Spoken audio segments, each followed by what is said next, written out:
मनो मे वाचि प्रतिष्ठितम् आविराविर्मयेधि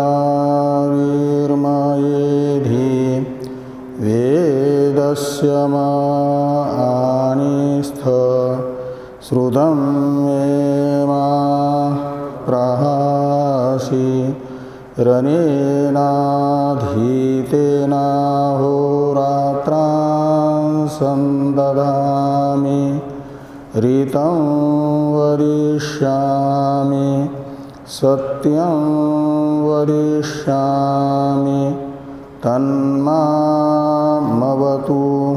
तद्वक्तारमवतु अवतु माम् अवतु वक्तारम् अवतु वक्तारम्।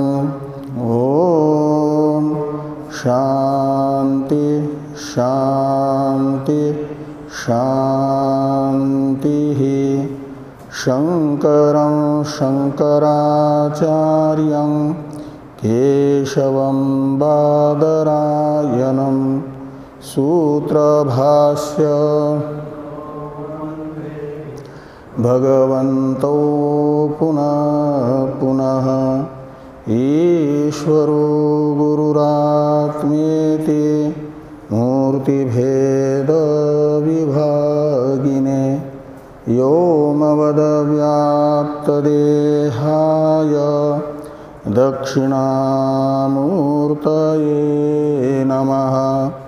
ॐ शान्ति शान्ति शान्तिः।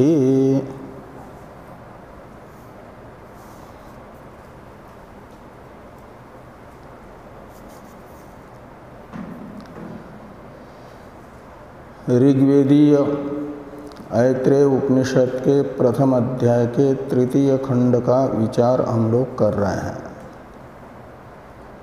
इस खंड की 11वीं कंडिका का जो व्याख्यान रूप भाष्य है उसकी चर्चा हो रही है। 11वीं कंडिका में 3 वाक्य हैं। तीनों वाक्यों में स इक्षत स इक्षत स इक्षत ऐसे ये 3 वाक्य हैं और 3 ईक्षण जो बताए गए उनके विषय अलग अलग 3 हैं।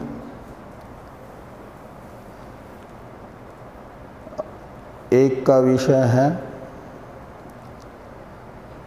अब परमेश्वर के द्वारा, परमेश्वर ने ईक्षण किया कि मेरे द्वारा सृष्ट लोक लोकपालादि मेरे बिना कैसे रह पाएंगे, यानी मेरे बिना इनकी स्थिति हो नहीं सकती, क्योंकि लोक तथा लोकपाल माया से परमात्मा में विवर्तित है ना, कल्पित है। अधिष्ठान के बिना अध्यस्त की सिद्धि नहीं होती। इसलिए मेरे द्वारा माया से सृष्ट लोक तथा लोकपाल की स्थिति मेरे बिना कैसे हो पाएगी, ये मद्रीते कथनुसात इससे बताया गया। और द्वितीय ईक्षण का विषय है कि परमेश्वर ने फिर इस संघात में प्रवेश करने का निश्चय करके ये कर दिया कि इन 2 में से किस मार्ग से मैं प्रविष्ट हो जाऊं। प्रवेश करना जरूरी है, क्योंकि बिना प्रवेश के ज्ञान भी मेरा संभव नहीं और इनका अस्तित्व भी संभव नहीं है। इसलिए प्रवेश का निश्चय किया। तो प्रवेश करना है संघात में, तो किससे प्रवेश किया जाए इसका भी विचार इस विचार का विषय बताया गया, आगे बताया जाएगा। और तृतीय ईक्षण में बताया गया कि वागादि मेरे बिना ही यदि अपने अपने कार्य करेंगे तो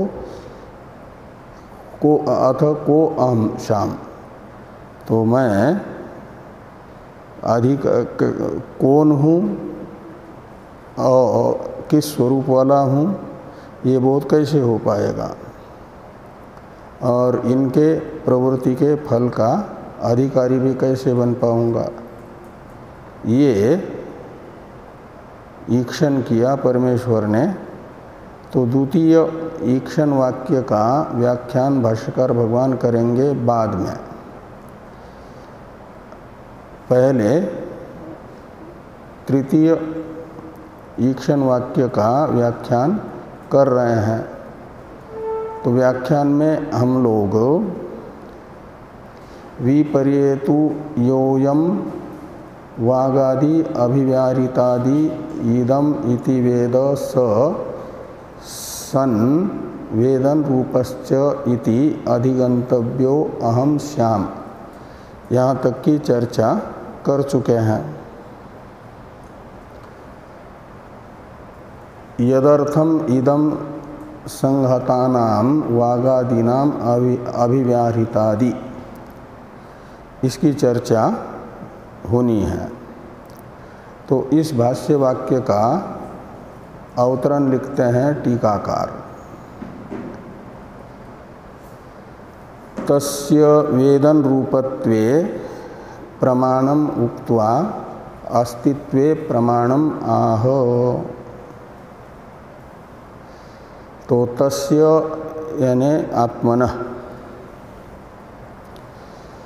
वेदन रूपत्वे प्रमाणम उक्त्वा, तो आत्मा वेदन स्वरूप है, न कि वेद्य या वेत्ता, अपितु वेदन रूप है।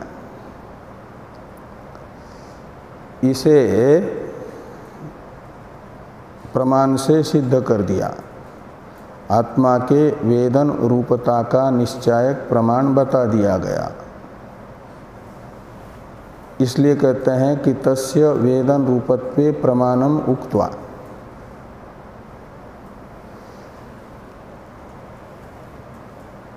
और अब क्या बताया जा रहा है? तो अब बताया जा रहा है अस्तित्व में प्रमाण। वो वेदन रूप है और परमार्थ सत है। वेद्य न रहने पर भी वेद्य के अभाव के साक्षी के रूप में वो रहता है। वह केवल भावात्मक पदार्थ का मात्र साक्षी है, प्रकाशक है, ऐसा नहीं। जागृत स्वप्न में भासमान जो द्वैत है भावात्मक, उसका अवभाषक होता है। तो सुषुप्ति में जागृत स्वप्न द्वैत का जो अभाव है उसका भी अवभाषक वही है। वो भावाभाव का अवभाषक है। जो भावाभाव का अवभाषक है वह वेद्य कोटि में आने वाले भावात्मक पदार्थ का अभाव होने पर भी रहता है। वेद्य भावात्मक वेद्य पदार्थों के अभाव के साक्षी के रूप में, और उनके अस्तित्व काल में उनके भाव का प्रकाशक बनकर के रहता है। अब अस्तित्वे प्रमाणम आह, अस्तित्व में प्रमाण भगवान भाष्यकार बता रहे हैं। यदर्थम इदम संहतानाम वागादीनाम अभिव्याहृतादि, इसका अन्वय है ऊपर वाली पंक्ति के साथ। सन इति अधिगंतव्य, अधिगंतव्यो अहम श्याम। ऐसा अन्वय करना। पहले ये बताया गया कि विपर्येतु योयम वागादि अभिव्याहृतादि इदम इति वेद स वेदन रूपो अधिगंतव्यो अहम श्याम। उस वाक्य से बताया गया वेदन रूपता में प्रमाण, और यह वाक्य अस्तित्व में प्रमाण बता रहा है। तो यदर्थम इदम संहतानाम वागादीनाम अभिव्याहृतादि, तो जिस अपने से असंश्लिष्ट और असंघात रूप चेतन आत्मा के लिए वागादि का अभिव्याहृतादि रूप व्यापार है, सन इति अधिगंतव्यो अहम श्याम, ऐसा अन्वय होगा। तो जिसके लिए संगत वागादि का अभिवदनादि रूप व्यापार है, वह अभिवदनादि रूप व्यापार के फल का साक्षी विद्यमान है, और वो मैं हूँ, ऐसा निश्चय होगा। कब? यदि विपर्येतु, और विपर्येतु का अर्थ कर दिया था कार्यक्रम संघात में प्रवेश होने पर। यदि परमात्मा का कार्यक्रम संघात में प्रवेश मान ले, तो जिसके लिए कार्यक्रम संघात के अभिव्याहृतादि व्यापार हैं, उसका फल साक्षी इस कार्यक्रम संघात से असंश्लिष्ट कार्यक्रम संघात में विद्यमान है, और वो अहम अर्थ है, मैं हूँ, ये निश्चय होगा अस्तित्व का। तो इस प्रकार ये दो प्रयोजन हो गए ना। एक तो कार्यक्रम संघात में प्रवेश से ये सिद्ध हुआ कि अभिव्याहृतादि वागादि के सिद्ध हो जाएंगे। बिना चेतन की सन्निधि रूप प्रेरणा के वागादि में अभिव्याहृतादि व्यापार सिद्ध नहीं होंगे ना, जड़ वागादि होने से। और दूसरा प्रयोजन हुआ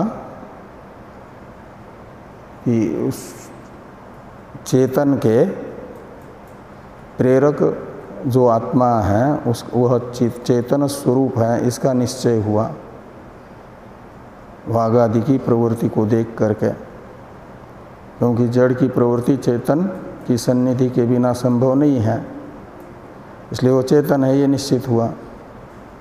और दूसरा, ये जो है विद्यमान है, अभावात्मक नहीं है, ये भी निश्चित हो जाएगा।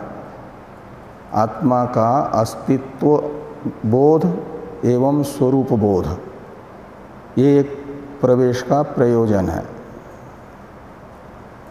और एक प्रयोजन है कार्यक्रम संघात की प्रवृत्ति की सिद्धि। इन दो प्रयोजनों के लिए कार्यक्रम संघात में प्रविष्ट होना जरूरी है। ये बात यहाँ तक के ग्रंथ से बताई गई। इसी को समझाने के लिए दृष्टांत हैं यथा इत्यादि। इस दृष्टांत वाक्य का अवतरण लिखने से पहले टीकाकार यदर्थम इदं संहतानाम इत्यादि वाक्य का अन्वय बताते हैं। तो संहतानाम वागादीनाम अभिव्याहृतादि यदर्थम सो अन्यो वागादिभिः असंहतः सन च इति अधिगंतव्यो इति पूर्वेण अन्वयः।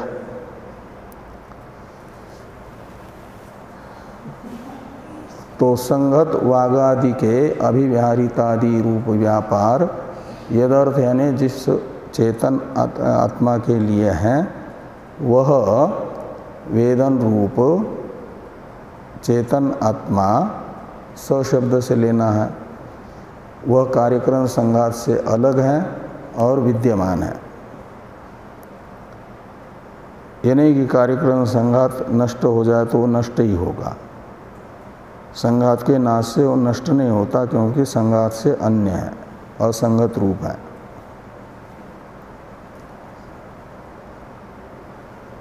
इस प्रकार ये अन्वय बता करके अब यथा इत्यादि दृष्टांत वाक्य की अवतरण टीका है, इसे देखिए कि संहतानाम असंहत परार्थत्वे दृष्टांतम आह यथा इति। तो संहतानाम असंहत परार्थत्वे दृष्टांतम आह, तो जो संहत है यानी समूह रूप है, वे असंगत जो उनसे अन्य हैं उसके प्रयोजन के लिए होते हैं। इस अर्थ का निश्चय कराने के लिए ये दृष्टांत है। तो संहतानाम असंगत परार्थत्वे,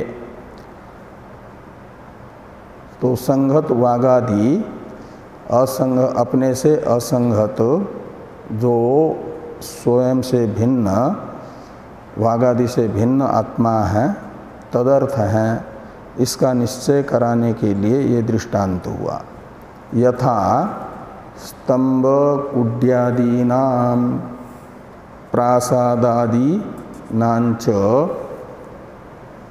संहतानां स्वावयवैः असंगत परार्थत्वं तद्वत् इत्यर्थ।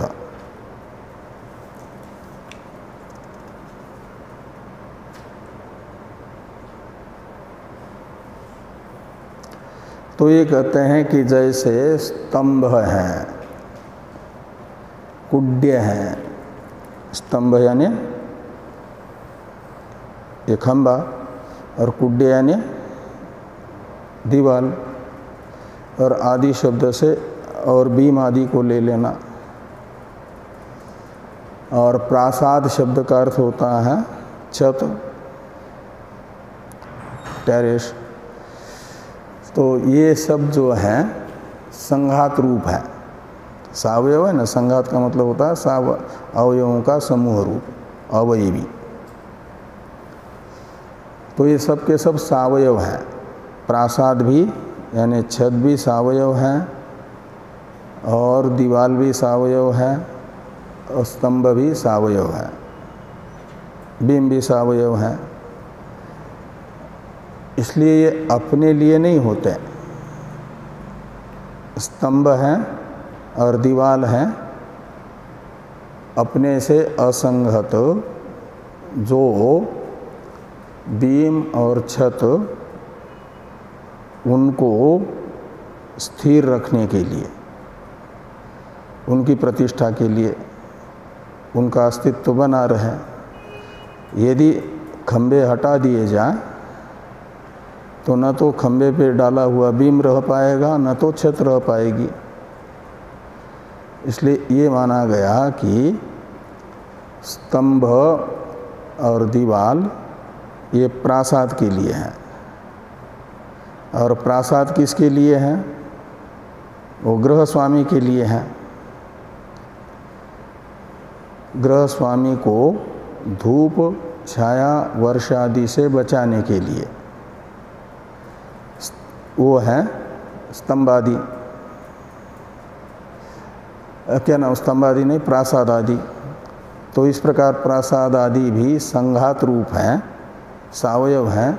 स्तंभ कुड्यादि भी सावयव हैं। इनमें जैसे अपने से भिन्न और स्वयं से असंश्लिष्ट अन्यार्थत्व है, परार्थत्व है, ये दृष्टांत है। यद्यपि ये जिस अन्य के लिए हैं अपने से वह अन्य भी संघात रूप है दृष्टांत में, इसलिए तो दृष्टांत दृष्टांत में थोड़ा वैलक्षण्य होता है। ग्रह स्वामी तो कार्यक्रम संघात विशिष्ट चैतन्य रहेगा ना, और छत को बनाए रखने के लिए जो पिलर आदि हैं वे भी, वो छत भी सावयव है, संघात रूप है, लेकिन खंभों के साथ खंभों के अवयव के रूप में नहीं है। खंभा रूप एक जो संघात है, सावयव पदार्थ है, उससे अलग है। और छत जिस अपने से अन्य के लिए है, ग्रह स्वामी के लिए, वह ग्रह स्वामी स्वयं सावयव होने पर भी छत का अवयव रूप नहीं है, छत रूपी संघात अंतपाती नहीं है। इतने अंश में दृष्टांत है, और उसके लिए ये दोनों हैं, स्तंभ कुड्यादि और प्रासाद आदि। जैसे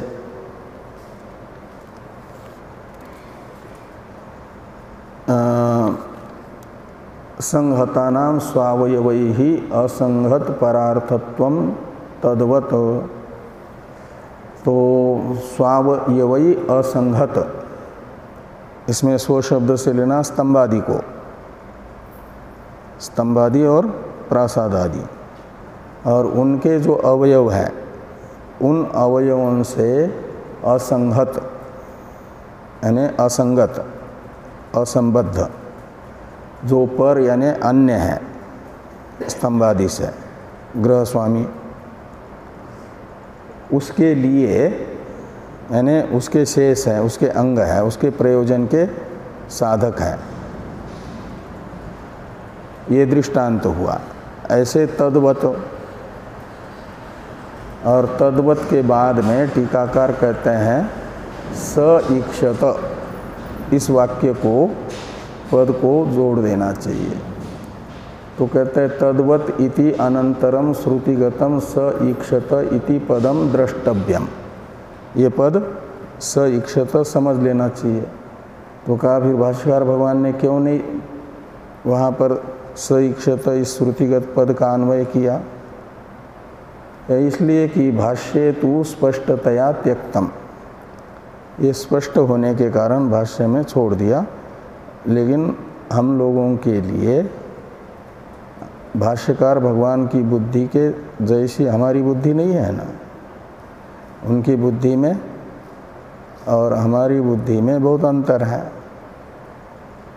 उनका व्याख्यान पढ़ते पढ़ते एक पंक्ति पढ़ी तो दूसरे आगे वाली पंक्ति पढ़ते समय पहले वाली भूल जाते हैं, उसमें क्या कहा था क्या नहीं कहा था। लेकिन भाष्यकार भगवान तो पूर्वापर का सब याद रखते हैं ना।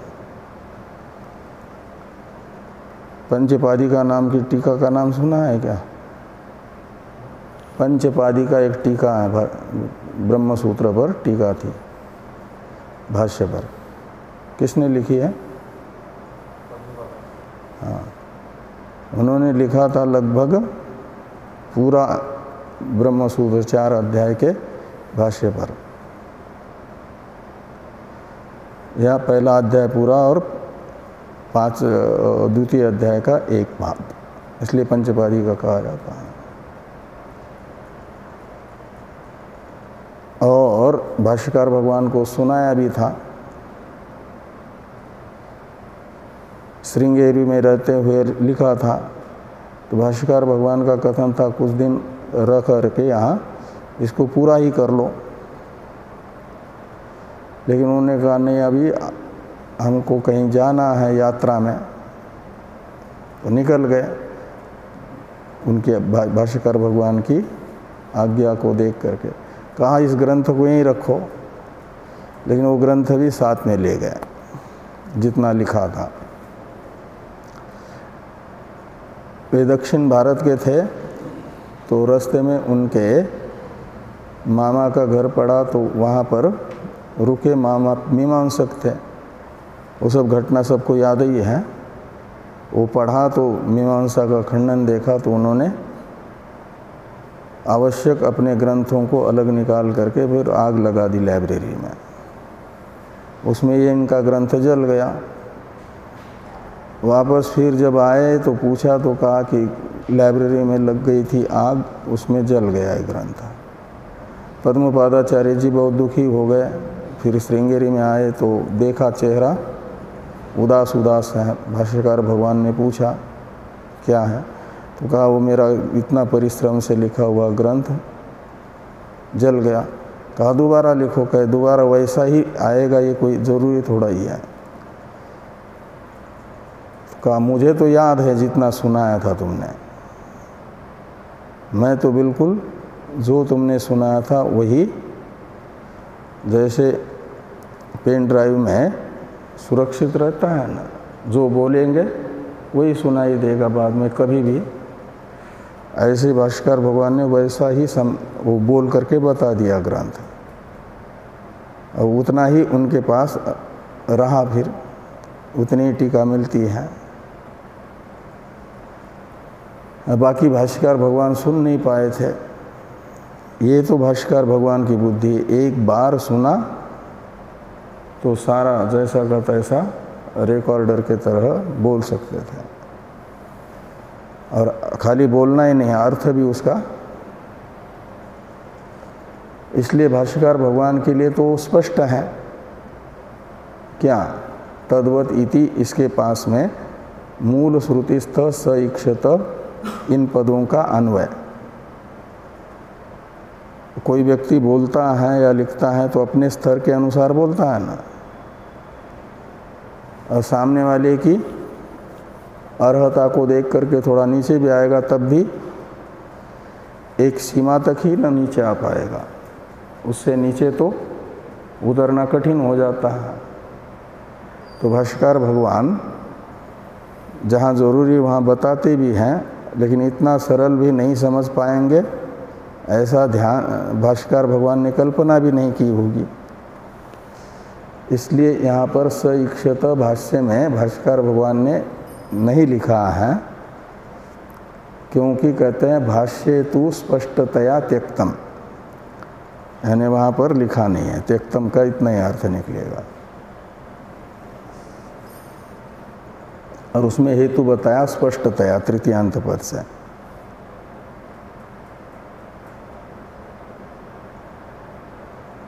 भाष्यकार भगवान सोच रहे हैं कि इतनी छोटी बात क्या बता दें,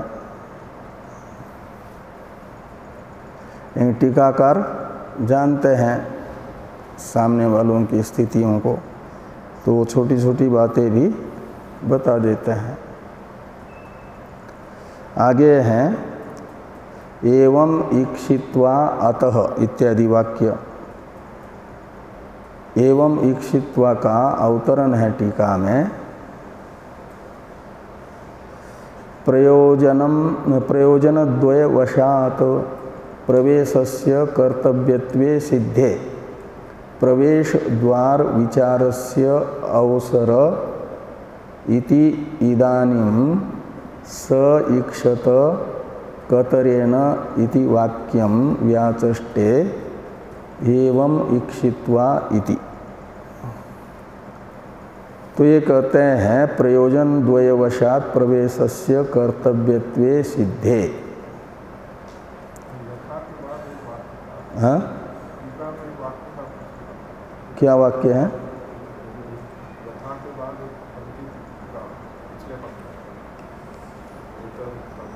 पिछले पृष्ठ पर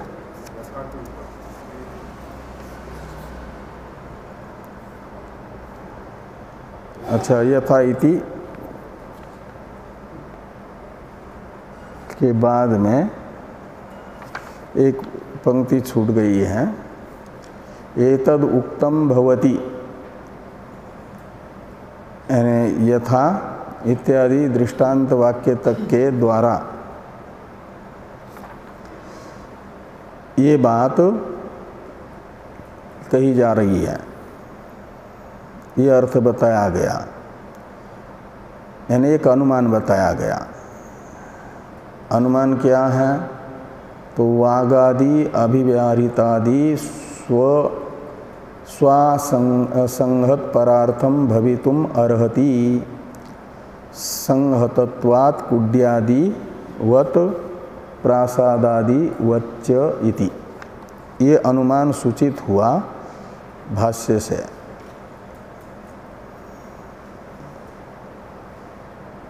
यानी तृतीय वाक्य के भाष्य से, मूल कंडिकास्थ जो तृतीय वाक्य है उसके व्याख्यान रूप भाष्य से यह अनुमान सूचित हुआ। इसमें पक्ष हैं वागादि अभिव्याहृतादि, पक्ष हैं वागादि का व्यापार। स्वासंहत परार्थत्वम भवितुम अर्हति, इसमें स्वासंहत परार्थत्व अर्हता, परार्थ अर्हता, ये हो जाएगा साध्य। वागादि अभिव्याहृतादि में स्व असंगत परार्थ अर्हता है, परार्थत्व की अर्हता है। क्यों? तो कहते हैं संहतत्वात्, तो संघात रूप होने से। कैसे? तो कहते कुड्यादिवत प्रासादादिवच्च, तो यत्र यत्र संहतत्वम तत्र तत्र स्व असंगत परार्थत्वार्हता, ये एक व्याप्ति बनेगी। अन्वय व्याप्ति के लिए दृष्टांत होगा सपक्ष। सपक्ष हैं कुड्यादि और प्रासादादि, जहाँ पर साध्य का निश्चय है वह अन्वय दृष्टांत होता है ना। तो कुड्यादि में परार्थत्व अर्हता की योग्य क्या नाम अर्हता का निश्चय है साध्य का, इसलिए वो दृष्टांत हो जाएगा।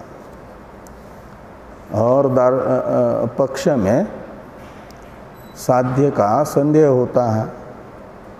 ये जो वागादि अभिव्याहृतादि हैं वो परार्थ होंगे कि नहीं होंगे, ये संदेह होने से दृष्टांत क्या नाम पक्ष बना।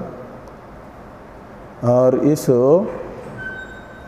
संहतत्व हेतु से और कुड्यादि दृष्टांत से संदिग्ध जो पक्ष हैं उसमें भी साध्य का निश्चय हो जाएगा, निश्चित साध्यवत्ता सिद्ध होगी। ये एक अनुमान सूचित किया।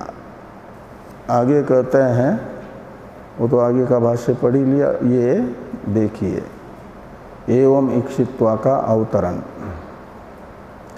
प्रयोजन द्वयवशात् प्रवेशस्य कर्तव्यत्वे सिद्धे प्रवेश द्वार विचारस्य अवसर इति इदानीं स इक्षत इति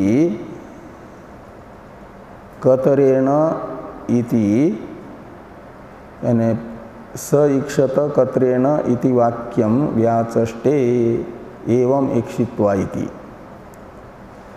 तो कहते प्रयोजन द्वयवशात् प्रवेशस्य कर्तव्यत्वे सिद्धे, तो कार्यक्रम संघात में प्रवेश करना जरूरी हुआ, आवश्यक हुआ। तो प्रवेशस्य कर्तव्यत्वे सिद्धे यानी निश्चिते सति, प्रवेश करना जरूरी है ये निश्चित हो जाने पर। और क्यों, कैसे निश्चित हुआ? तो कहते प्रयोजन द्वय वशात, वो प्रयोजन द्वय पहले बताए हैं। इन दो प्रयोजन के कारण आत्मा का कार्यक्रम संघात में प्रवेश करना आवश्यक सिद्ध हुआ।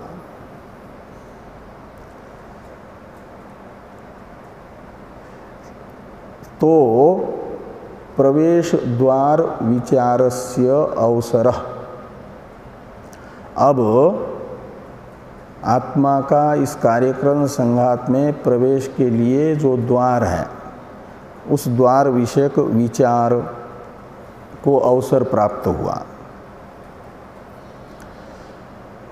इसलिए इस समय स ईक्षत कतरेण इत्यादि वाक्य से ये निर्धारित करने के लिए विचार बताया जा रहा है कि आत्मा कार्यक्रम संघात में किस द्वार से प्रविष्ट होगा। प्रवेश के लिए आत्मा के द्वार का निश्चय करना है। इसलिए ये वाक्य द्वितीय वाक्य है 11वीं कंडिकास्थ। स ईक्षत कतरेण प्रपद्या इति, ऐसा वाक्य आता है ना।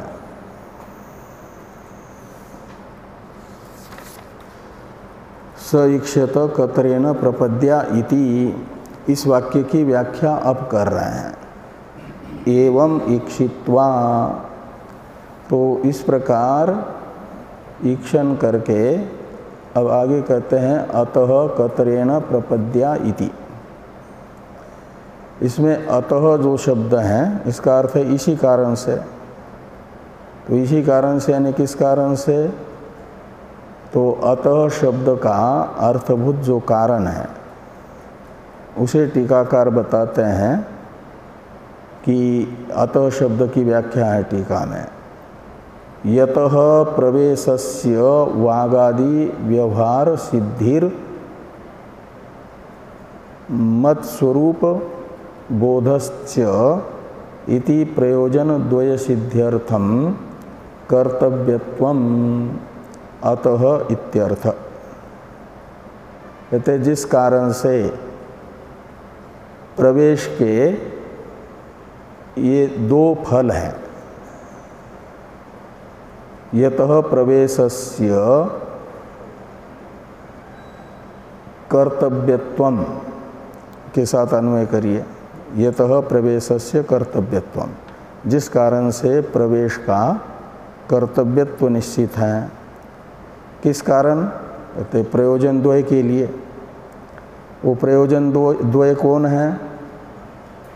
तो वागादि व्यवहार सिद्धि, वागादि के वदनादि रूप व्यापार की सिद्धि एक प्रयोजन, और दूसरा मत स्वरूप बोधश्च। तो मत स्वरूप यानी आत्मा का स्वरूप। अस्मत् शब्द का ही समास में रूप है न मत स्वरूप, वो मत आदेश होता है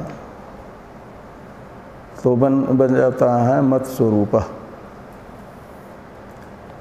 तो ये हुआ, कहाँ गया, मत स्वरूप बोधश्च, ऐसे दो प्रयोजन हुए। इति प्रयोजन द्वय सिद्ध्यर्थम, इन दो प्रयोजनों की सिद्धि के लिए प्रवेशस्य कर्तव्यत्वम यतः, तो जिस कारण से कार्यक्रम संघात में आत्मा का प्रवेश करना जरूरी है, अतः इसी कारण से ये भाष्यस्थ अतः शब्द का अर्थ निकलेगा कि अतः परमेश्वर ने विचार किया कि कतरेण प्रपद्या इति। तो कतरेण शब्द का प्रयोग होता है दो में से एक का निर्धारण करने के लिए। इसका अर्थ है कार्यक्रम संघात में प्रवेश के लिए दो द्वार हैं, उन दो द्वारों में से परमेश्वर ने विचार किया कि किस द्वार से प्रवेश करूं। ये यहाँ पर बताया जा रहा है। तो कतरेण शब्द का अर्थ स्पष्ट करने के लिए पहले दो द्वार भाष्य में भाष्यकार भगवान बता रहे हैं। उससे पहले टीका में एक वाक्य और पढ़िए। यहाँ पर एवं ईक्षित्वा अतः, ऐसा भाष्य में पाठ है ना। कहीं कहीं टीकाकार को अंतर ऐसा पाठ मिला, अतः नहीं अंतः ऐसा। तो वहाँ अंतः शब्द का तो अर्थ निकलेगा अभ्यंतर। तो उसका उस समय अंत ऐसा पाठ रहेगा तो क्या अर्थ करना है वो टीकाकार बता रहे हैं कि अंतर इति पाठे शरीरस्य अंतः प्रपद्या इति अन्वयः। तो यदि अतः के स्थान पर अंतः ऐसा पाठ हो, यानी नकार हो त के पहले, तो उस समय शरीरस्य अंतः प्रपद्या, शरीर के अंदर मैं दो द्वार में से कौन से द्वार से प्रवेश करूं, ऐसा अर्थ करना पड़ेगा। और जब अतः पाठ है तो पहले जो अर्थ बताया वो करना होगा। आगे हैं प्रपदंच मूर्धाच इत्यादि भाष्य की अवतरण टीका। कतरेण इति पदम गृहीत्वा तद व्याख्यातुम मार्गद्वयम दर्शयति प्रपदंच इति। तो मूल श्रुतिस्थ कतरेण इस पद की व्याख्या करने के लिए भगवान भाष्यकार कतरेण पद का ग्रहण करके, ये कतरेण प्रपद्या, यहाँ पर कतरेण पद का ग्रहण है ना, व्याख्यान कर रहे हैं उसका। इसलिए पहले मार्गद्वय बता रहे हैं, क्योंकि कतरेण का अर्थ होता है दो में से एक। तो दो में से एक का निर्धारण करने के लिए पहले दो बताने पड़ेंगे ना, तो दो मार्ग बताए जा रहे हैं कि प्रपदंच मूर्धाच अस्य संघातस्य प्रवेश मार्गौ।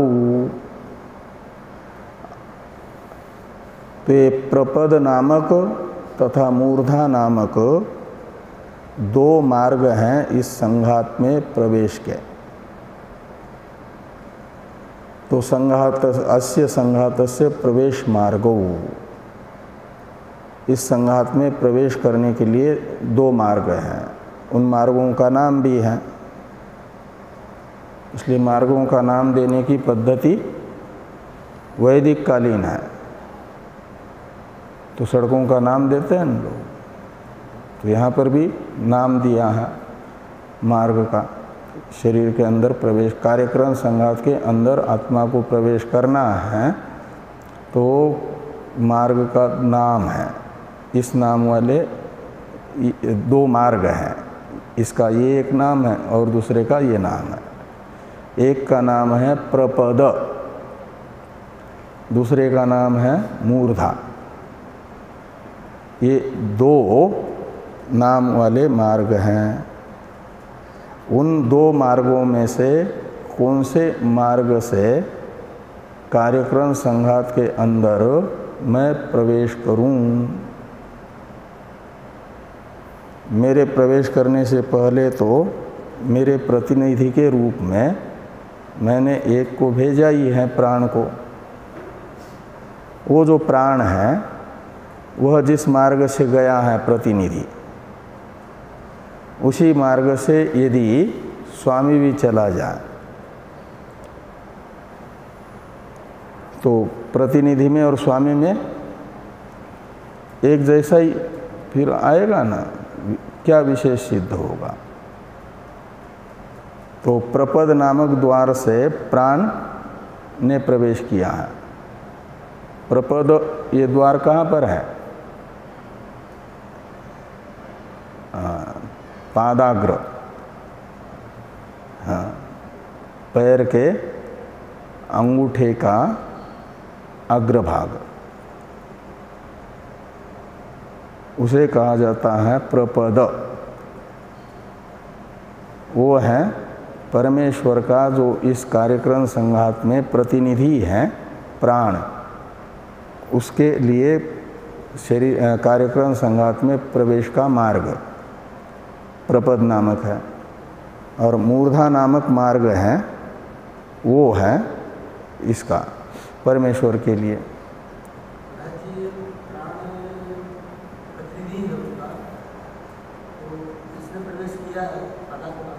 हाँ, तो प्राण का मतलब प्राण चेतन सन्निहित प्राण, प्रतिनिधि बना है तो चेतन ने उसे प्रेरणा दी, तो चेतन अधिष्ठित, चेतन से प्रेरित जड़ में प्रवृत्ति हो जाती है ना। जैसे पंखा चल रहा है, किसी चेतन ने पंखे का स्विच ऑन कर दिया तो जब तक ऑफ नहीं करेंगे चलता रहेगा।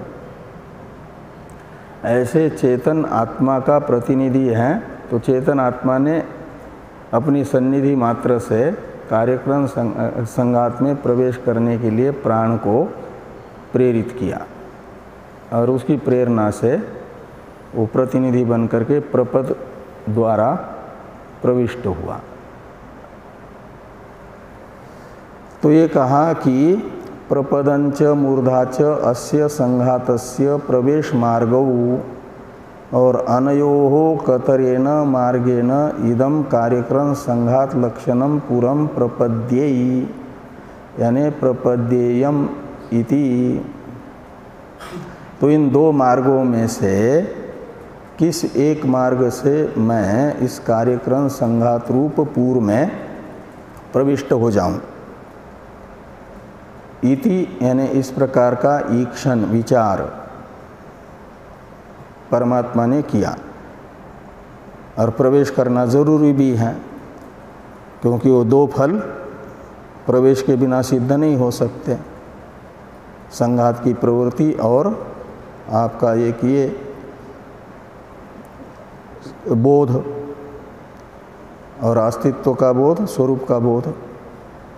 बोध में फिर ये अवान्तर दो प्रकार विषय भेद को लेकर के, इसलिए प्रवेश जरूरी है परमेश्वर का। तो किस मार्ग से प्रवेश किया जाए, ये विचार किया। थोड़ी सी टीका है। इदानीं गृहीतम पदम व्याख्याति अनयो कतरेन इति। तो ये जो कतरेन यह पद ग्रहण किया है, इसका इस व्याख्यान अनयोः कतरेन मार्गेण इत्यादि वाक्य से भगवान भाष्यकार कर रहे हैं। तो ये जो दो मार्ग हैं, इन दो मार्गों में से किस एक मार्ग से, इतना अर्थ निकलेगा कतरेन शब्द का। तो प्रपद्या इति अनंतरम श्रौतम स ईक्षत इति पदम द्रष्टव्यम। तो प्रपद्या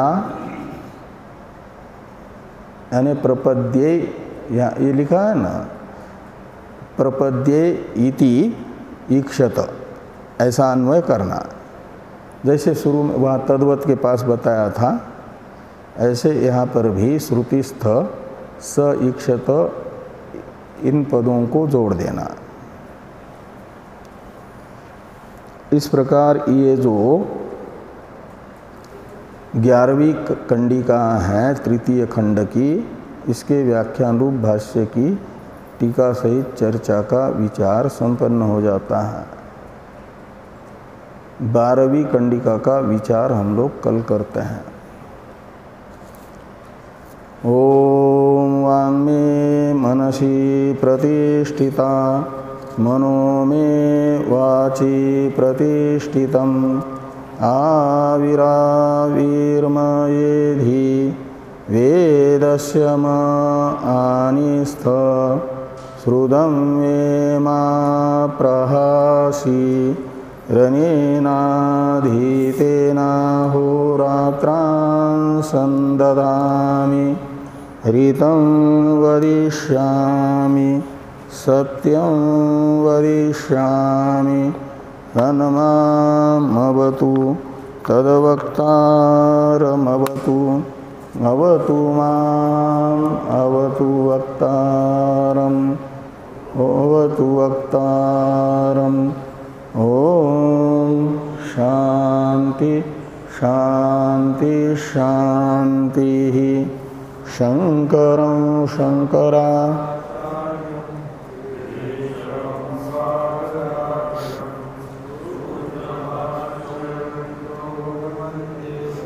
भगवन्तो पुनः पुनः ईश्वरो गुरुरात्मेति मूर्तिभेद विभागिने व्योमवद्व्याप्तदेहाय दक्षिणामूर्तये नमः। ओम शांति शांति शांति।